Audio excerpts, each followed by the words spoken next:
So good morning, everybody. Welcome. It's Friday. It's our favorite day. And we know that on Friday, we've got a very special guest joining us, Bridget Potterton. And Bridget joins us from San Diego, which means she gets extra credit, 5 stars, because it's 5:30 in the freaking morning out there. And most people are still sleeping. I know I certainly was sleeping at 5:30 in the morning. Bridget, thank you so much for joining us this morning. This is the Miale team. We are in central Connecticut, Hartford area, predominantly, however, really statewide, coming in strong with the southern counties and Fairfield. I don't know how well you know the Northeast, but so we're pretty much a statewide organization, and you're looking at us this morning. We'll be getting cameras on soon here for those of us that are still lingering. Taylor's still lingering, Dan's still lingering, but the rest of those folks are going to get their cameras on. Thanks for joining us, Bridget. Thank you so much for having me. And yes, it is a little early here. And it's so funny that we're chatting today because just this week, I was actually looking to connect with some people in Connecticut because I work a lot with attorneys and we're looking for other realtors to also work with attorneys. And so I was actually going to reach out to some team leaders in Connecticut and maybe teach a couple classes there to see if I could get some realtors on board with my niche. Well, I bet you we can help you do that. I'm certain of it. So that is awesome. That's awesome. So, Bridget, today we're going to have a casual conversation here. Several years ago, I had the good fortune, like many of us, to get into some rooms with some incredible people, travel around the country, go learn from people like Gary Keller and Jason Abrams, and get in these, really, really cool classes and spend time with really, really smart people that were way, way smarter than me. And I would go and I would take copious notes for 2 or 3 days. I'd learn all this stuff. I'd come back to my team and I would, basically just shit all over everybody and tell everybody all the things that I had learned and expect that they would get these valuable, valuable insights, ahas, and lessons that I had really, really quickly, and in a matter of 10 minutes, realized that I was a terrible messenger, and that I had to really get out of the way and stop being the bottleneck. So we started having guests come to our team instead of me being the purveyor of great messaging. So I had the pleasure of listening to your MREA podcast with Jason.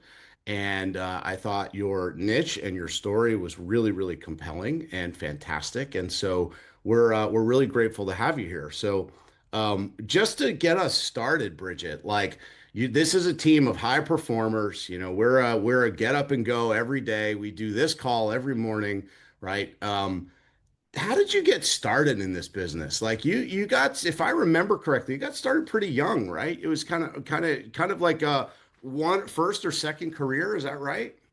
Yeah, so I started when I was 23 years old, and a client of mine, I was actually working in an ad agency. I had graduated from college and I thought I wanted to go the marketing advertising route. And one of our clients was actually a discount broker.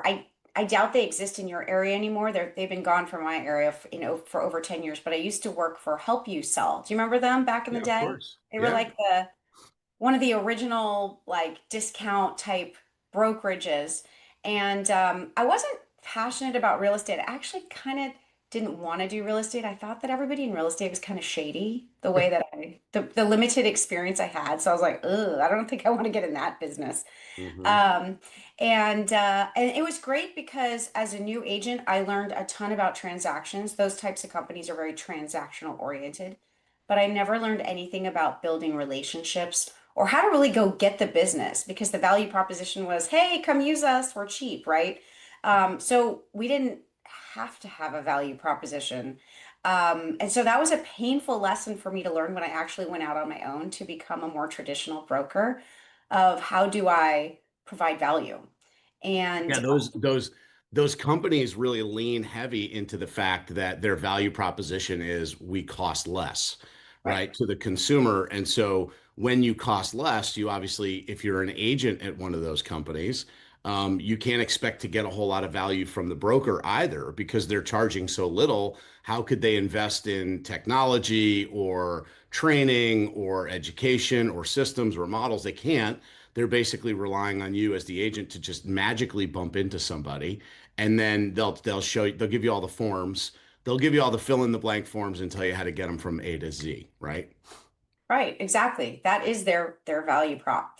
And so for me, I kind of flailed my first couple years just figuring it all out. I had three part-time jobs. Oof. I had gotten a master's in business and I was so poor, and my family was like, "What are you doing? You have a master's in business. Why are you flailing around in this real estate gig?" Right? But I believed in it, and it took a while. And I'll tell you how I kind of got into the divorce niche because I'm a certified divorce real estate expert. So I do act very differently from a traditional realtor in that space. And here's how that happened. Um, about 18 years ago, I had my first divorce transaction. I was representing buyers. They were newlyweds and they were buying their first property. And they find the right one. And I go to the agent who is the listing agent. She is a very seasoned agent in La Jolla, which is, you probably have heard of. La Jolla is one of the Oh, most yeah. expensive zip codes in the country. And so the agent says, "Oh, Bridget, this is a nasty divorce. The husband cheated on the wife after 30 years. And the wife literally came home, found out, threw all his clothes over the all over the neighborhood. It's a whole ordeal. And so, your buyers are gonna have to be patient because this one's gonna be tough."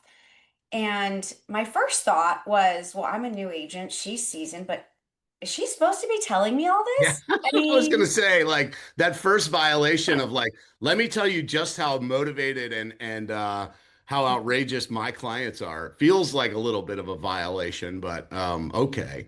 right. But she's the seasoned agent. I'm the new. Sure. So I'm like, oh, okay. I guess this is how we handle divorces. Never even thought at that point, I never even thought about people selling homes in a divorce. I was at that point, probably what, 25, 26. Never even just thought about that.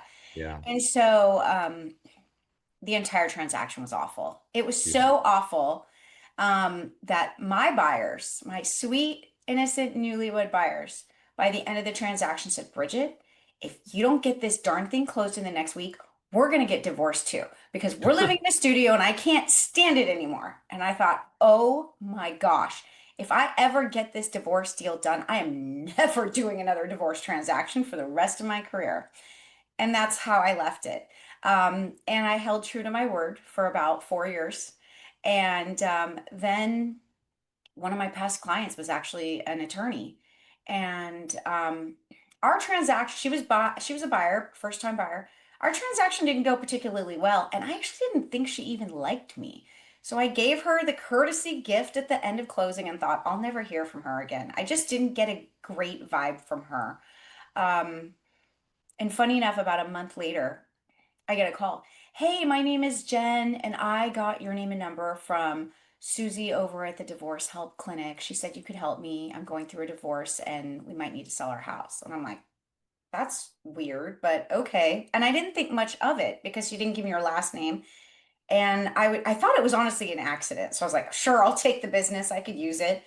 And then a couple weeks later, "Hey, my name is Joe. I got your name and number from Susie over at the Divorce Help Clinic. She said you could help me. I might have to sell my house or I might need a valuation or whatever." So I thought, okay, this is not a fluke. So I Googled the place. I'd never heard of it. She was technically a lawyer at another firm who worked there part-time. So I didn't see the relation. So I called the number. And it was a small firm, and the owner answered, and I said, "Hi, my name is Bridget Fanning." At the time, I wasn't married yet, and I've been getting some referrals from Susie at your firm, and I would just like to chat with her and thank her for this. And maybe I can take your office to lunch." And she said, "Oh my gosh, Bridget, hi, my name is Nancy. I'm the owner of the firm, and Susie's been telling us all about how amazing her experience was buying with you." I'm And like, wait, this is the same Susie that you didn't think liked you. Yeah. yes, it Yeah. was. Okay. It was, and to this day, Susie has been the one client that probably completely changed my life.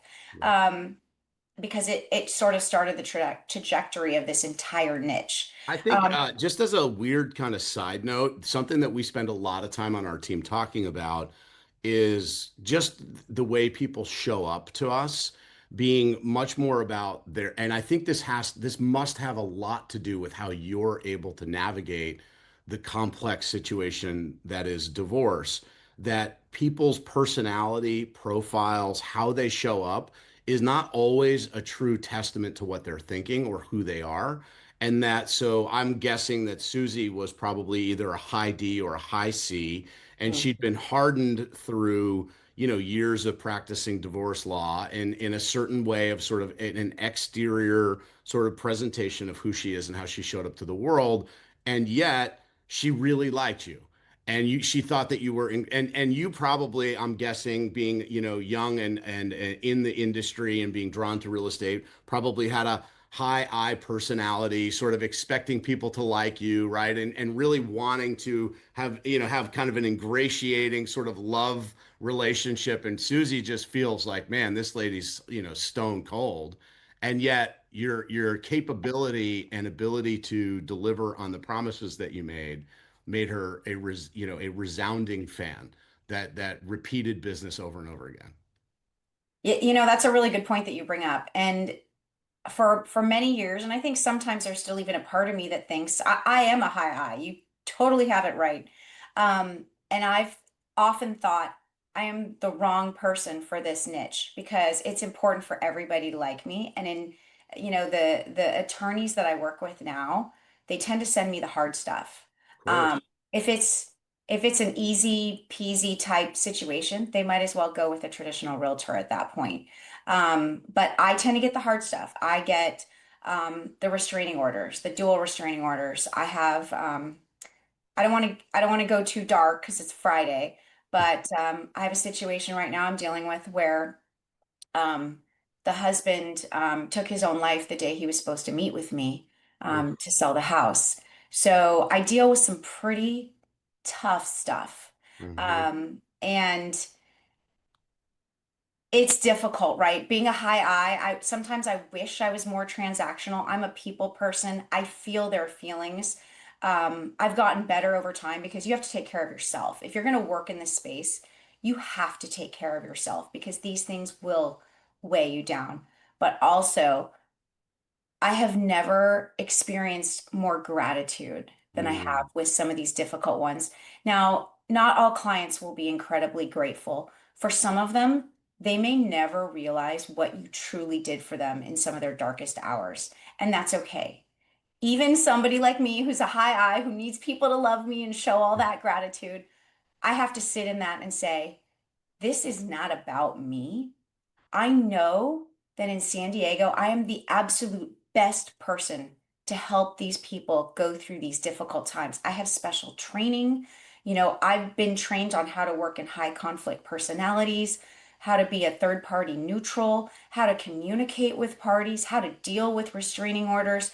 I'm a trained expert witness, so I sometimes go to court and testify, and I charge a lot of money for that, by the way. I mean, that's a whole other potential side business in that space. But there's a whole world that is being of needs that are currently really being unmet by our industry, by So, by us having a lack of knowledge in that space. If you look around, there's not a lot of great training on how to work in divorce transactions, which I would argue are probably some of the most complicated transactions that we as realtors come across because we deal with things that are not, normal. You go to a listing appointment. I'm sure some of you maybe have a listing appointment today. Um, I have a listing appointment right after, well, not right after this, but in a couple hours when the light's up. And it's a divorce, right? And so I have a completely different protocol for divorce listings. It's almost like I run two separate businesses, right? Because I still have my traditional business that makes up, depending on the year, about half my business, and the other half my business comes from divorce attorneys. And if you saw my listing presentations, you would almost not even think I'm the same person. It's just everything is so different. And I think that as an industry, and I know I made this mistake, we try to fit those difficult transactions within our normal real estate, right? Because, well, how do I handle it differently, right? I mean, it's still selling the house, the yeah. contracts are the same, right? So it's kind of the same. Just the people hate each other, maybe, or they just are, maybe they don't hate each other, but they're just not getting along or whatever. Um, And I think it really is different. I mean, I actually do have different, some different documents now that I have my clients going through a divorce sign. I have my own court order that I share with attorneys when I'm appointed to sell a house, which happens more often than not, which is a very interesting thing that I think realtors have a hard time kind of wrapping their head around is, people always ask me, Bridget, how do I go out and get divorce leads? Like, Mm, how do I get divorce leads? Well, gosh, I don't know, guys, because I don't get divorce leads. I get appointed to sell a house. mm, Um, I just got a court order yesterday for a house. They signed this court order before they even called me. They don't know what my commission is. They don't know how I'm selling their house. What they do know is typically the way it works is one side will give three names, the other side may give three names, and they figure it all out. Half the time, they don't even call me before I get appointed. Because mhm, usually, what happens here in San Diego, there's about 500 divorce attorneys. I probably know half of them. And so what happens is if one will give three names, if I'm on their list, they know the mm. attorneys I've typically, most of them I've trained to put behind my name, certified divorce real estate expert. Because there's 20,000 realtors in San Diego. There are, I think, five of us trained in this space. So Wow. I know that the chance of there being another CDRE in that list is small. So sometimes just because I have those letters behind my name, I get appointed before they even know who I am, how much business I do, what my background is. They know I have some sort of expertise in this. And for some of the attorneys, they're not that great at referring. I have one, she's a attorney, she's also what's called a judge pro tem, which means she works as like an arbitrator, kind of like how we have mediation arbitration in real estate. She will literally sit at an arbitration to both attorneys and both parties and say, if you do not use Bridget Potterton to sell your house, you are an absolute moron. That's That's what she said. awesome. That's an A list person right there. I don't have a Yeah. ton of those attorneys yet. Most of them are B, but Yeah. I know that if it comes in and she's the judge on it, I know that they're basically like, yeah, we got to use you, Bridget, because we Yeah. basically were told to. Well, Uh, let me just back up because there's so much that you just said that I want to unpack. So you use the word one of the things that we talk about all the time is that in real estate, and whether you're a certified divorce real estate expert or a short sale expert or a pre-foreclosure expert or whatever niche you serve, your job is effectively a professional problem solver. That is really the job. The job is the transaction part of the job is actually quite simple to your point, right? It's memorizing the process and the steps, but you become an expert at something. Your job is the professional problem solver, and then you become an expert. But you listed off about six or seven trainings that you took, which I want to go before the trainings. I want to get to the point where you identified there's something here that is interesting enough to me to invest my energy in because even though you started out by saying it was a surprise and then you also layered in that this doesn't feel like it would even be a natural fit for your personality, um, if there was something about it that intrigued you enough to become an expert at it. It wasn't just there. This is about this. We're going to dig a little bit deeper, go one layer deep than just the real estate part. There was mhm. something in you that said, I'm good at this, and I think this could be a place I spend time. It wasn't just about the business because there's business everywhere. We can all pursue business, we can all find it somewhere. What was it about this particular situation that was so intriguing to you? Or were you just interested in the space? Was there divorce in your history? Did you have a personal experience? I'm just really interested in why you went down this road. That's a great question. Yeah, I think a lot of times with niches, people have a passion for something. My passion level was below zero on this space. I've never been through a divorce. My parents are still married after, I think, 40. This month is 48 years, I think. Wow. And yeah, so I don't have personal experience with it, which is another reason why I thought I maybe wouldn't even be the right fit because I have no emotional experience to that. In some ways, I actually think that might be easier because I don't have those triggers that some people It could might be, have. right? Yeah.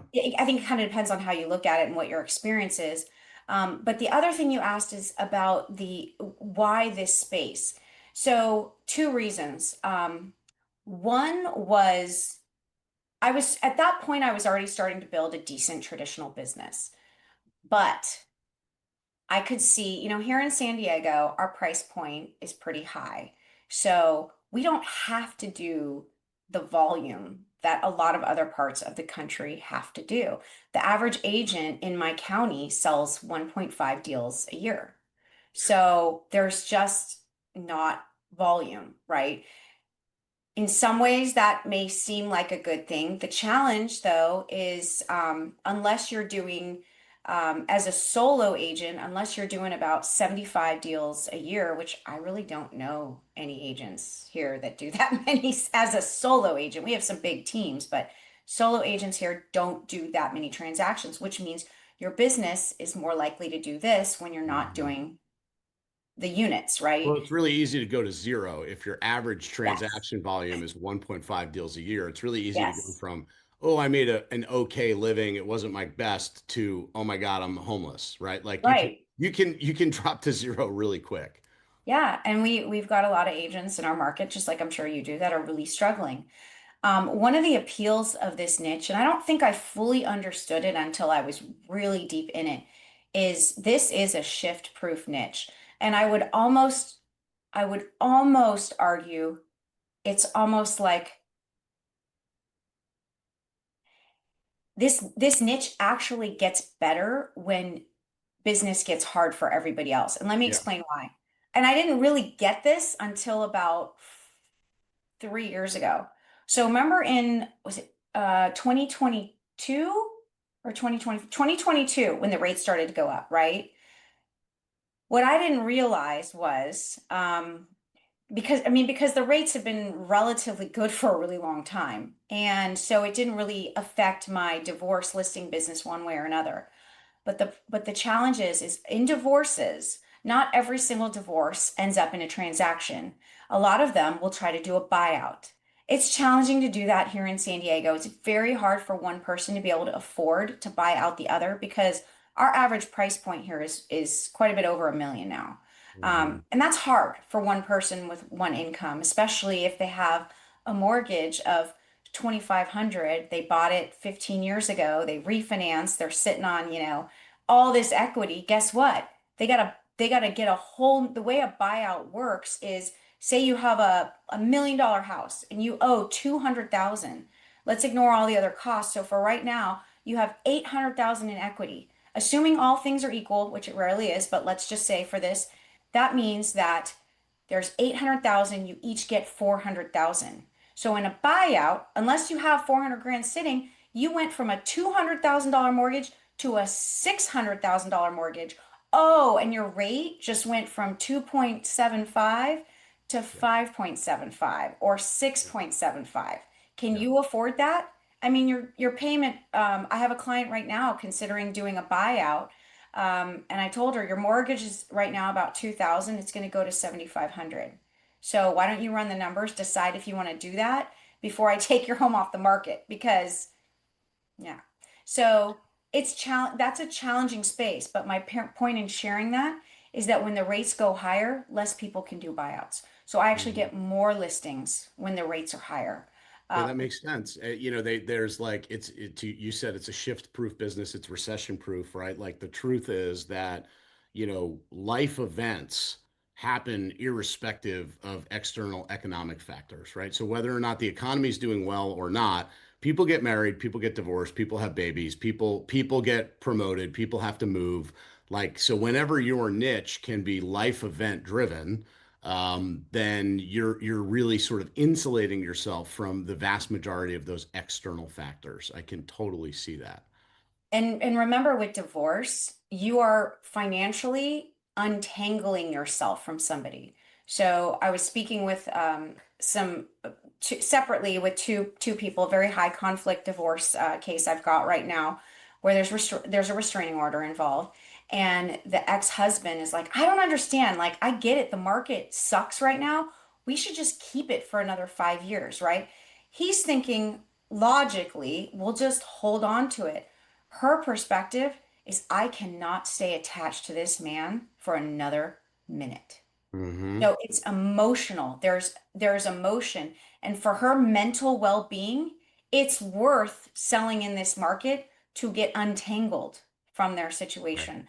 So it is Right. emotional, but it's on a whole nother level, right? Just like You use probates that can. term high conflict. I've heard you use that term a few times, and I think that that's partly what makes the niche so interesting is that it's not just to do what you do requires not just adept networking skills and lead generation and being an expert, but also the capacity to navigate people's complex emotional situations. And I've worked in my fair share of divorce situations over my career, and I always found that like some of the things that we take for granted transactionally, like we can talk to a husband and wife on a group text, right? And everybody gets the same message. When you're navigating a divorce, they don't want to be on a group text together, right? They don't want to be on a group email together. Everything needs to be communicated separately. And you wind up getting roped into, or could potentially get roped into, conflict resolution between a husband and wife. I'm willing to lower the price, but she's not. I'm willing to do the staging, but he's not. I'm prepared to paint the living room, but he's not. How do you navigate that? Is there, so in a court order situation, you got the listing, but now you have a formula that works, to get them what they want. And now you're in conflict over, they one moves all the furniture out, but but they didn't have the authority to do it. So you thought you had a fully furnished home and now you don't. And you know that that's going to impact the sale price. How are you navigating that complexity between a divorcing couple? You know what? I'm so glad you brought that up because I'm actually going on James Shaw's program on Monday to speak exactly about this because I've seen some pretty horrific advice being thrown around on that by agents helping each other talk about divorces. Um, I'm so glad you brought up communication. First of all, the way that you approach it is exactly right. I think a lot of people think that, well, if I need to be neutral, I need to put them on the same text chain and email chain so that they know that I'm not having sidebar conversations with the opposing party. But the thing is, have you ever stopped to ask your clients, or if you're not even, I know a lot of realtors, they're not in communication with the attorneys. Do you know if there's restraining orders? Could you be violating a restraining order by putting them in a text or email chain? What about, we're an escrow state and a title state, so we don't have a closing table per se, but the sellers usually do come in and sign their final grant deed and docs with escrow. Um, what happens if they show up at the same time? I had that almost happen once where one client was 4 hours late and one client was 30 minutes early, and they missed each other in the parking lot by about 10 minutes. And I was freaking out because that one had a Mm, restraining order. And I would have heard an earful if that had actually happened. And so I had to train my escrow officer from now on, they never come the same day, ever. mm, Because if one's late and one's early, it's chaos. And even if there's no restraining order, I mean, you have to think about it this way. Ignore the restraining order and the legal aspect. For some clients, just saying the opposing party's name is a trigger. It's a mm, trigger. So by saying, "Oh, I spoke to Ben about, things and here's kind of where he's at," you could already be forcing them to shut down on you and you don't even know what you right, just did. You're just having a right, conversation, right? right. Even just choosing to speak to one before the other could like somebody's got to be first and somebody's got to be second. But even just the order in which you speak to somebody will trigger them to be suspicious or doubt whether or not you have their best interest at heart. So what I find fascinating about it, Bridget, is that you must have established some protocol as to how you operate in these situations. Like there must be some sort of rules of engagement. And you said that you have a different listing presentation for both. I'm interested to hear how you've mastered that. And not necessarily because I think every agent on this call should go do it, mostly because what I think you've done masterfully is taken something that is a unique niche in the industry and turned it into a scalable business. And you like that part of this is what's so intriguing to me is that this could literally be how do you use specific networking events to build a monster business because you've identified things that repeat, ways in order to get into business with people consistently, and then turn that into something that. And at this point, I understand you've really kind of scaled this model, right? Like you're in more than one location, all certainly statewide in California. So, Jason certainly made it sound like that on the podcast, but He did, yeah. California is pretty big. I Right now I'm only operating in San Diego County. However, um, I do put a lot of stuff on LinkedIn, so I actually do have a lot of attorneys that do come to my classes from all over California. And I even have one from like North Carolina. Most of them are on Zoom, so it's not like they have to travel. But yeah, so there's a couple things on how I got where I got. So the first couple years it was a lot of flailing. Once I started working with a couple of attorneys that I sort of fell into, as I told you, I thought, okay, there's a business here. So I just need to figure out how to repeat that with other attorneys. And I had a really hard time. I didn't get a lot of great referrals from one attorney to another. I don't think I really knew how to ask attorneys how to ask for referrals. Attorneys are a different breed. It's not like building a relationship with your sphere or your database. It is different. Um, you some of you may have a farm in your area where you're sending newsletters and postcards and things like that. Attorneys don't really care about that stuff. I mean, they don't Mm. know you, they don't care about you, and um, basically ever since COVID, when all of a sudden realtors woke up one day and were like, "Oh, I should go after divorce attorneys. This is brilliant." I know initially when I did it, everybody looked at me like I was crazy. But you have to provide them value that nobody else is providing. So let me give you some examples of things that you could provide value. So every month, attorneys get my attorney. So there's about 240 attorneys in San Diego that get something from me. And I provide them some item of value. Now, I can't take credit for it because the CDRE program provides the item of value. I just have to plug it in and send it. But I'll give you some examples of some things that I sent. Do you remember a couple years ago when Kelly Clarkson was going through a really bad divorce? You guys remember that? It was like all Yeah. over, even it wasn't even just in the gossip stuff, it was in mainstream media. Do you guys remember what they were fighting over? It No. it was a big ranch in Montana. So I'm trying to remember the details, but essentially they lived in LA, they filed in New York, and they'd gotten everything else worked out, but this one ranch. Now, she had bought the ranch in her name when they were still married. He was living on the ranch, but not titled. And so there, it was kind of like, I'm going to take that ranch. That's my ranch. And he was like, that's my ranch. And so the Alumni Institute, that's who puts on the CDRE program, they wrote a whole article on how a CDRE would help the attorneys figure that mess out. Um, and at first I was kind of like, oh, should I send this? Is this too gossipy? Because it was headline news, right? I got a lot of emails back from attorneys going, this is fascinating. Thank you. That really helps me understand how you as a CDRE would would work, right?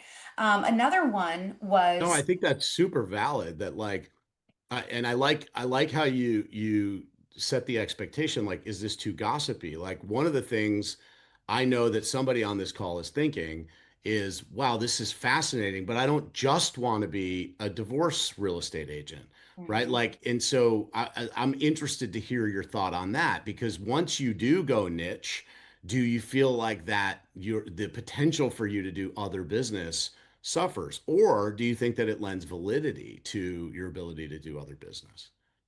Great question. That was my fear too. And for about 10 years, I worked in this niche in silence. Mm. Even my own past clients didn't know. Before I became a CDRE, I had gotten another divorce designation. It really didn't do much for my business, but it gave me some letters behind my name that I threw on because I figured attorneys might like that.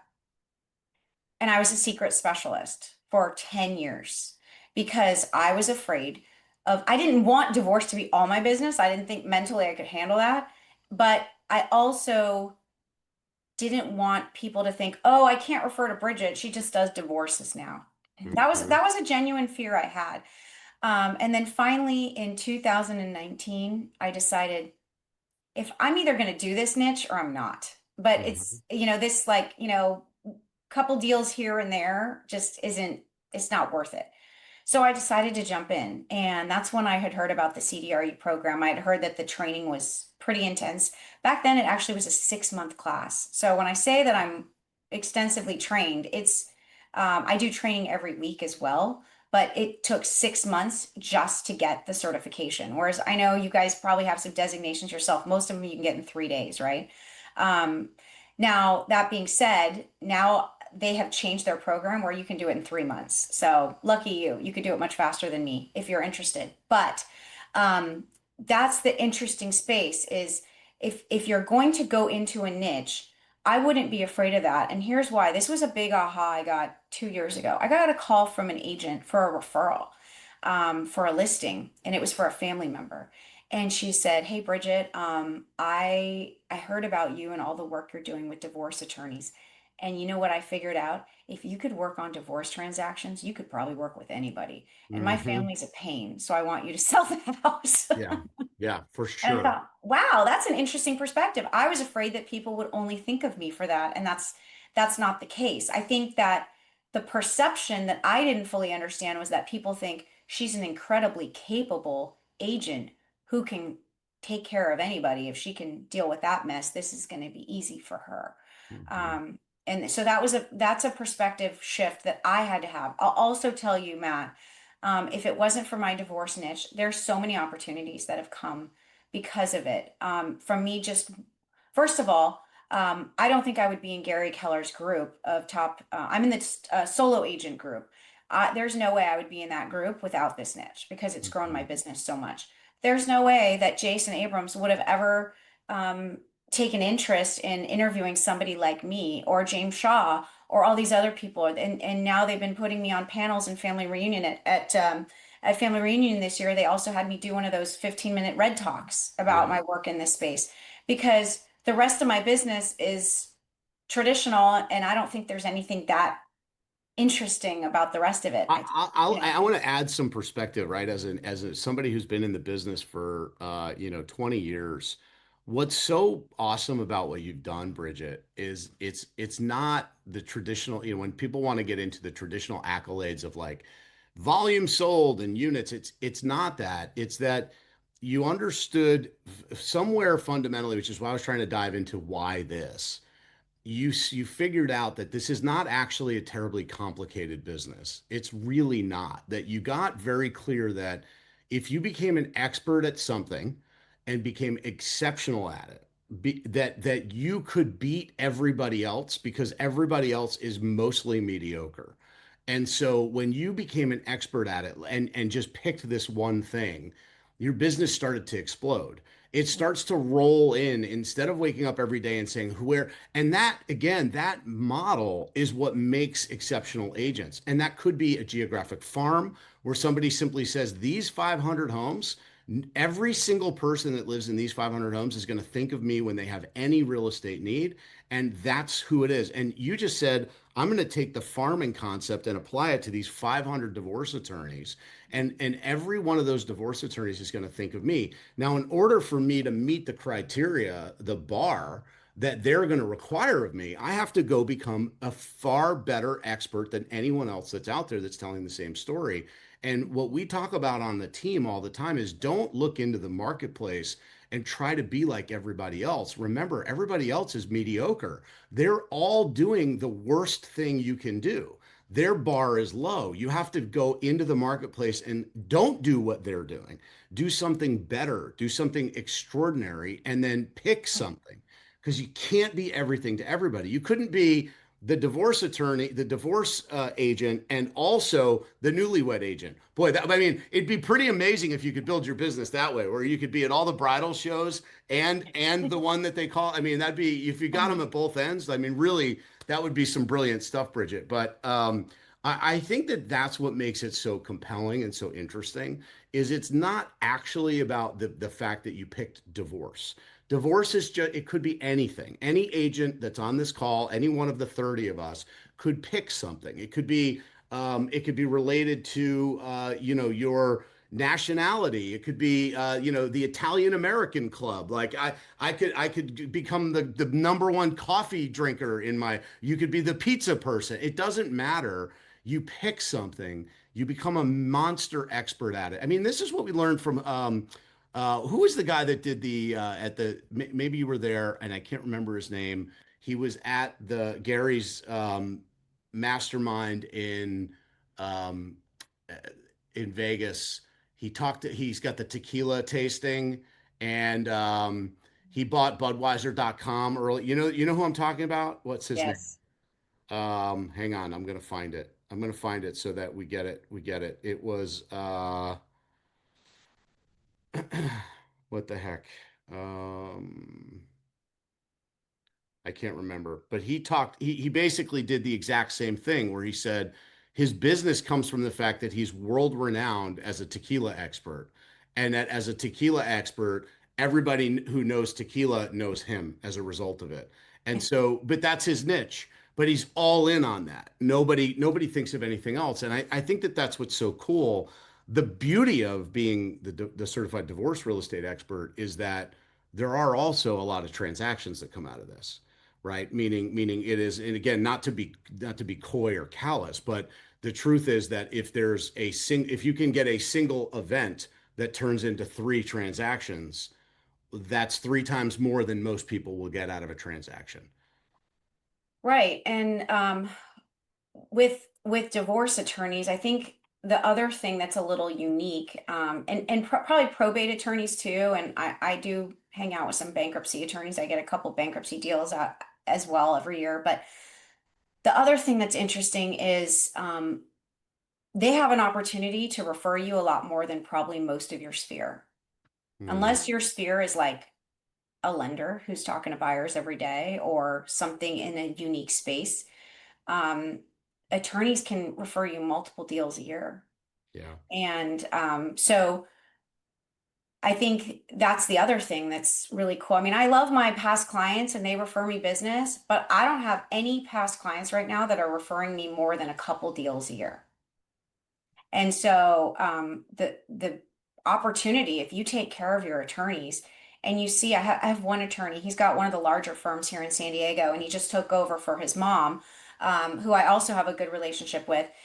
He said, I'm always going to tell my clients to use you because you don't sound like a typical realtor. And Hmm. that made me really sad because I'm like, man, what have we done in this industry to Oh, just well, make people think that way? yeah. Um, and and he sort of said, I just know that no matter how difficult it is, you're just going to figure out a way to make it work and it's going to be done. And the house is often the last headache I have to deal with. And I want to pass it off to you because I don't want to deal with it. And Yeah. so now I kind of took that and I sort of made a little pun on it. And so now when I go see all my attorneys, I always bring my little pill bottle with M&Ms that says, take two and call Bridget, your CDRE. And they think it's hilarious, right? Because the house is often, especially in an area like mine where our price points are so high, people are cash poor and house rich here. So the They're house is probably like, often one of the biggest things. You guys probably have a little higher price point too, I would think.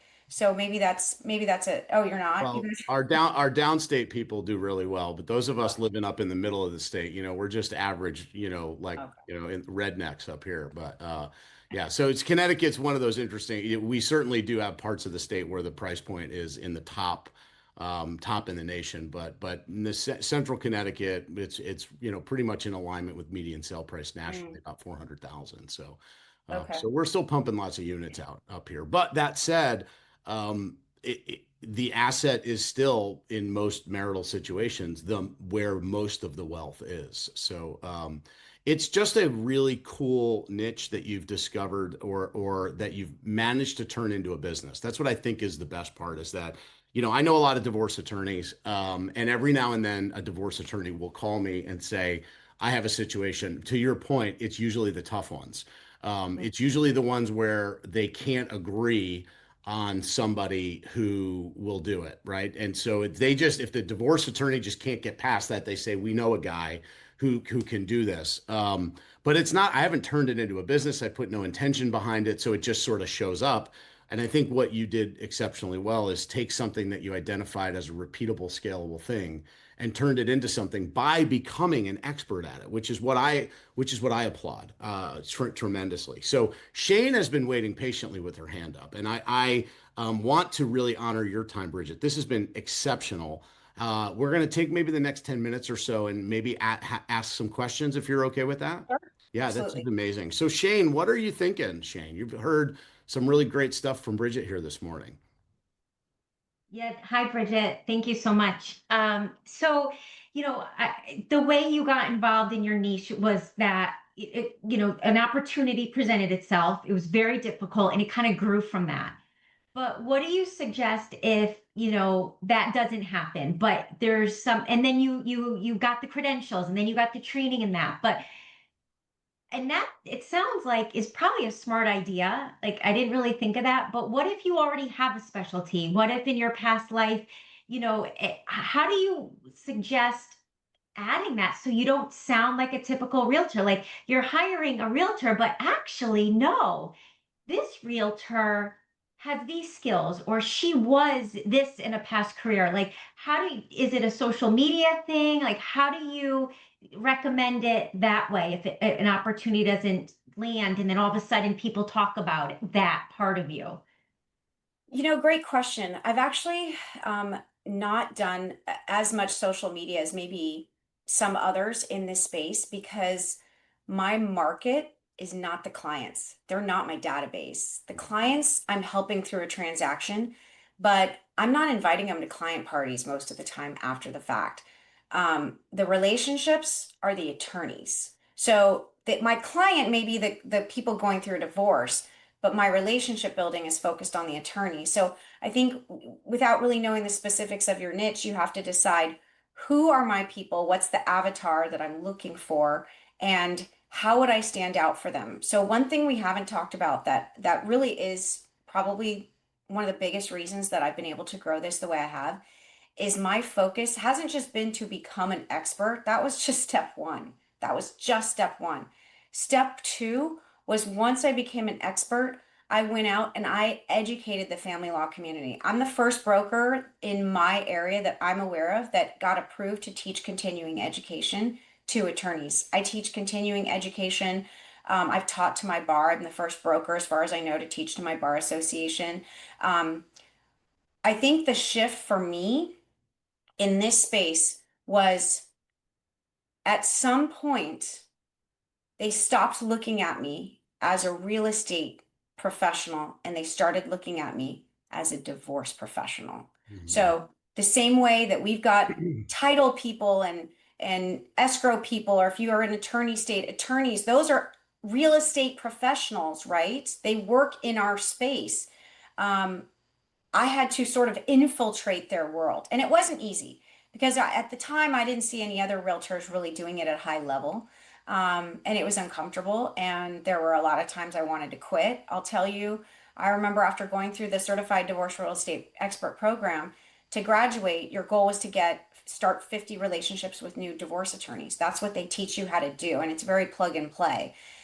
So they basically give you everything you need. And that first day when I was supposed to go into an attorney's office, I was shaking in my boots because even though I knew what I was doing, I was still scared. How am I going to stand out? Am I going to bother them? This and that.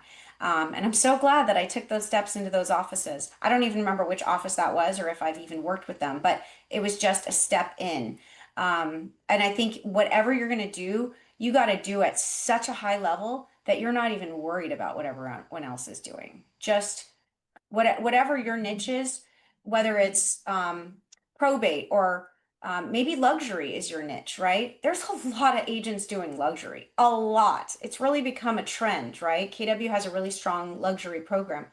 So in your area in particular, how do you stand out? Whether it's video or whether it's marketing pieces or something like that. For me, my way of standing out is educating because I know that no other realtor in my area, other than CDREs, are going to send their attorneys an email last August about the Sitzer Burnett case and how that's going to affect their family law divorce cases involving real estate.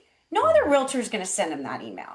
They're going to get it from me and maybe another CDRE if they're both on our list. But the value, whatever it is in your space, if it's seniors right now, I mean, that's a huge opportunity. If nobody on your team's doing seniors, you need to check out KW Real Estate Planner. I don't think there is a bigger opportunity than seniors because there's a whole movement now of not just, oh, I work with seniors. Well, we all work with seniors, right? You're probably not in business unless you're working with seniors. But are you a senior concierge? Are you actually out there teaching seminars to their kids who are adults worried about where mom and dad are going to go? Are you out there do you have relationships with senior move managers? I'm not talking about a moving company. I'm talking about a senior move manager. There is so much opportunity in that niche to help people who have been in their home I just went through a house yesterday. It's a hoarder house of a lady. Her mom died. She's a senior and now trying to go through the whole process. And I said, you know what? I'm just going to hire somebody to come over and help you.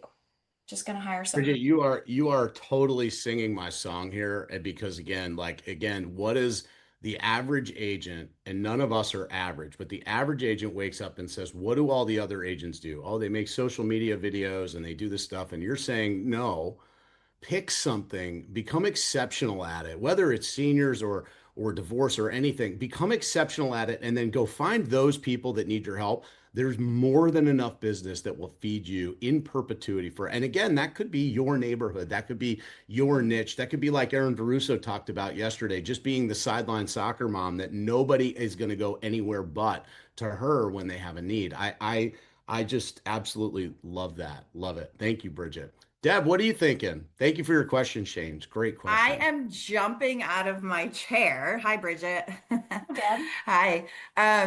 Matt, does any of this sound familiar? And Bridget, I was waiting for you to say alumni, I don't know how to pronounce it, Alumni Oh, alumni. Institute, alumni. So I'm now event coordinator on the team and I'm still in real estate. But Matt, 5 or 6 years ago, somehow this institute got into my inbox and I read up on it. I did a deep dive into it, read the reviews. I even talked to a friend of mine who's a family attorney and asked her, she had never heard anything like this of a certification for realtors.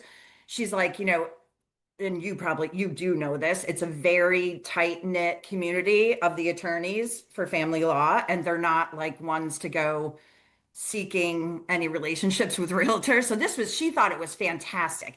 Matt, I forwarded the thing to you, the email to you, and I said, what do you think? And you're like, this looks fantastic.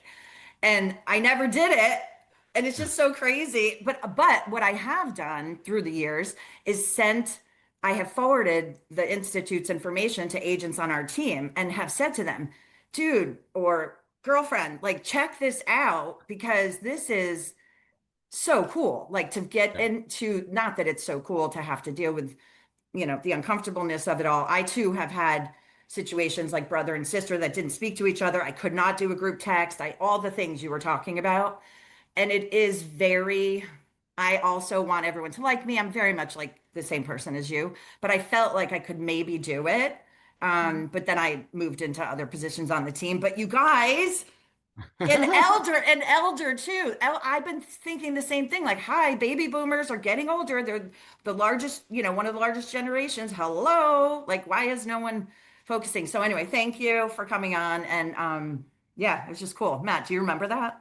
I, So I one thing with the alumni, they don't you have to qualify. You have to go through a pretty extensive interview process. Yeah. But on top of that, they only allow a certain number of people per area. So they don't flood the market with CDREs. Yep. Um, and I happen to know because they sent me an email yesterday of, hey, Bridget, if you're available to teach in some of these areas, we actually don't have enough CDREs. And Connecticut was one of them.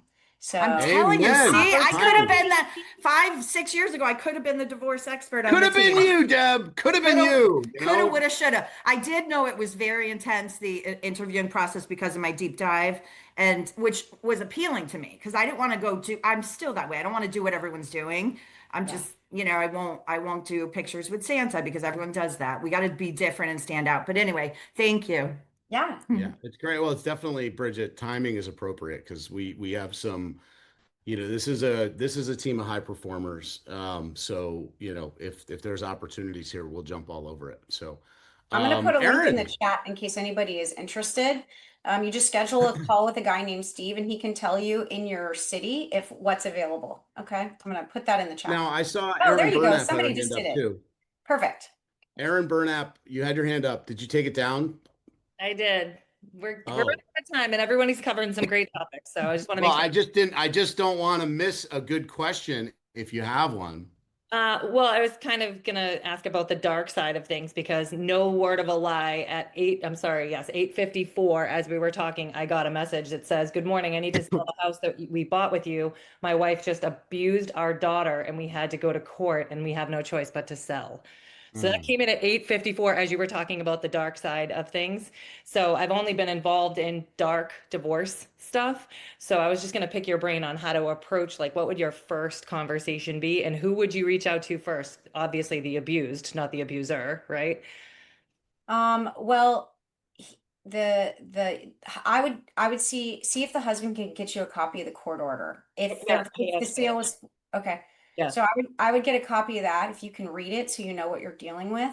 And then I would just ask, I don't know if you guys have like an intake form when you get a listing lead, you probably have something like that.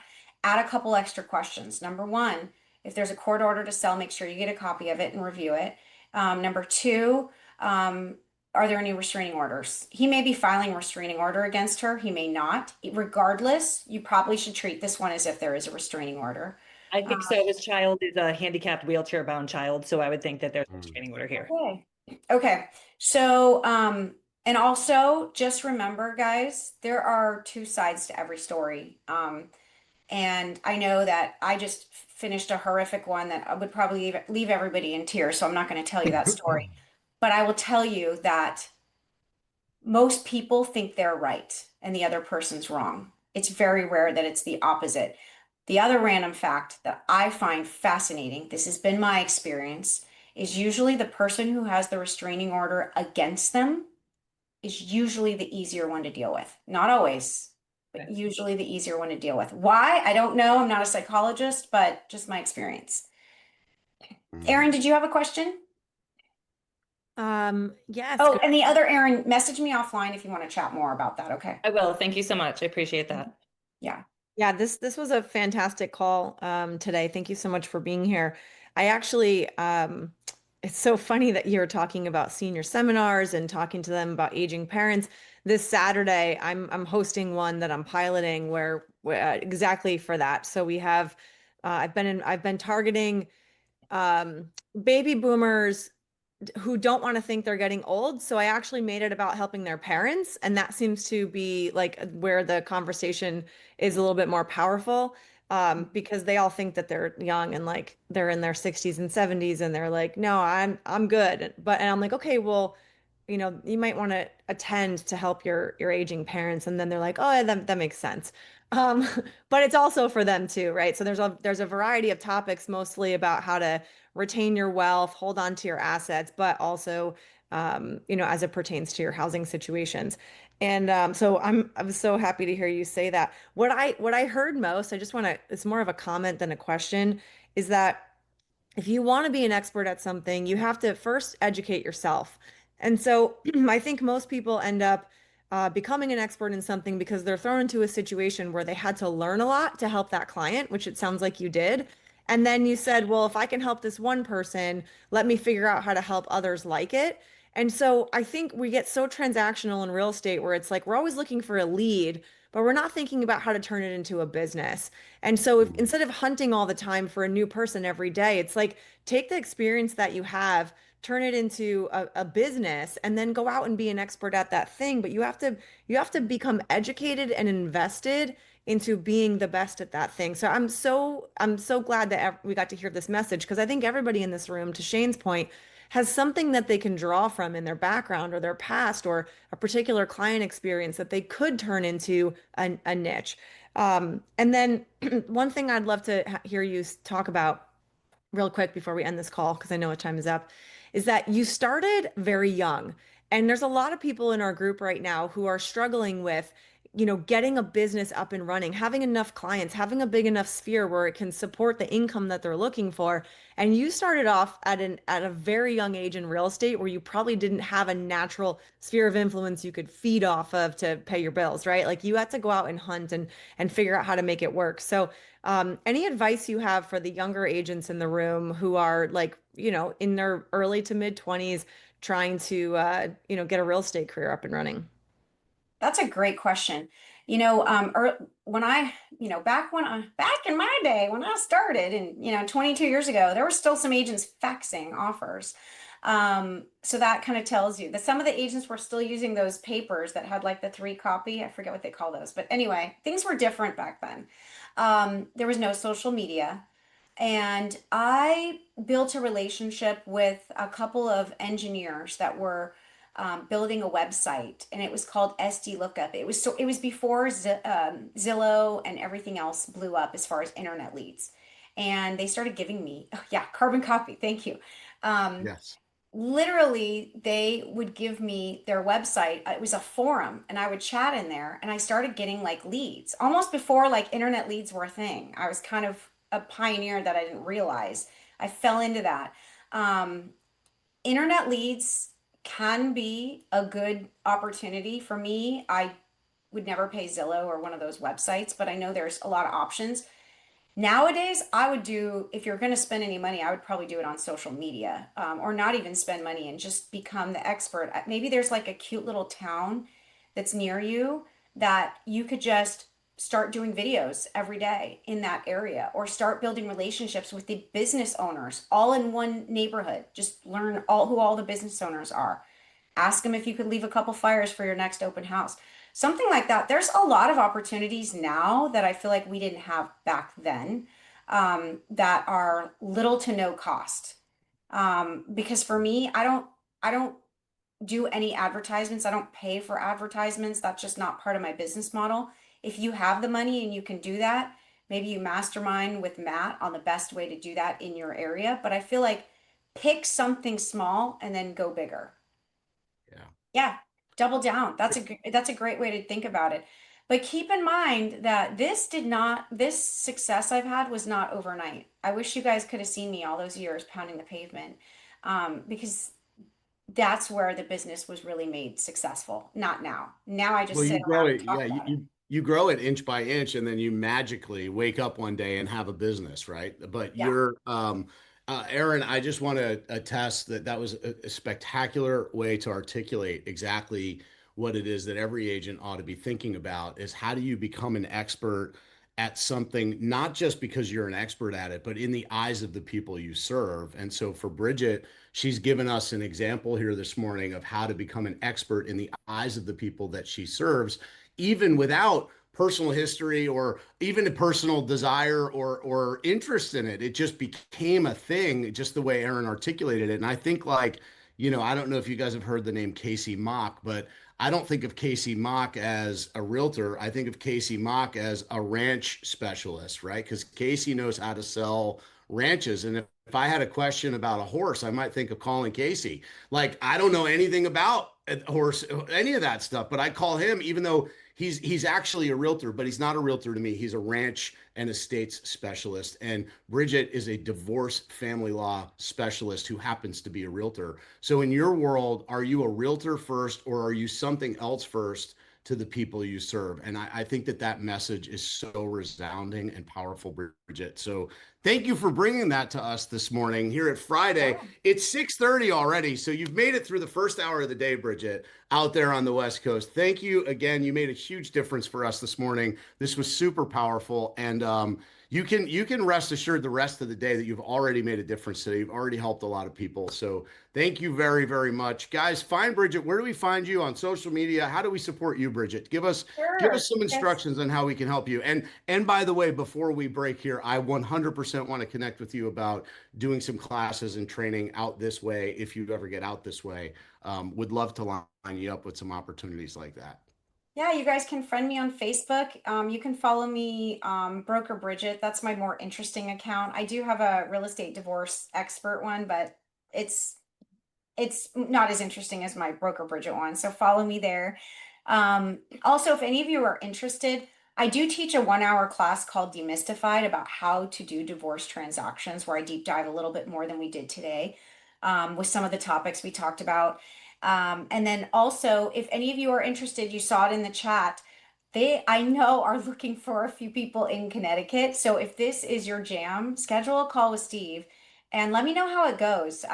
Like I said, they do have certain criteria that you have to meet. You have to be with, a couple years of real estate experience, certain number of transactions under your belt. They want to make sure you're not shady. So whatever you do when you're talking to them, don't tell them you want divorce leads. Tell them you want to help people going through tough transitions. There you go. I just gave you guys what you need to say. Now you're golden. Love it. We got the cheat code. It's like an open book test. Thank you, Yeah. Bridget. Appreciate you very much. Thank you for this morning. Appreciate it. I will definitely be in touch. And guys, we got some instructions today. We know what we're supposed to do. It's Friday, and you all know what you're supposed to do today. Go out there, do the thing. It's sign something, sell something, or set an appointment. Because if you did that, the rest of the weekend would be great, wouldn't it? If you got one under contract today, you'd feel pretty good. So we'll see you guys all on Monday. Good luck with your open houses. It's going to be a great, great weekend. Talk to you later. Bye. Bye, everyone.